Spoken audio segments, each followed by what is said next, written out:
Alam niyo guys, hindi rin maglibo kakaasa ka magpa-picture. Ini na area na puno sa flowers na cherry blossom. Tanan mo sa nahanindot, ay na pag rin nindot. Tanan nindot, diri nindot.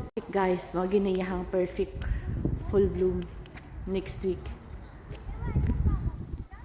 Mamong ni kini siya mas mo bloom kini siya white flower. Ayan siya. Grabe ang flowers guys. Maglibo kag-asa ka magpa-picture. Kaya napuno. 여기 벚꽃 많이 폈다.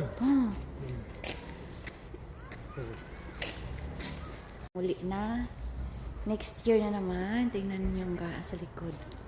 Di ba napuno? Napuno sa flowers ang mga kahoy. Muna yung mga kahoyan na walay dahon for 5 months. Nag-umpisa November.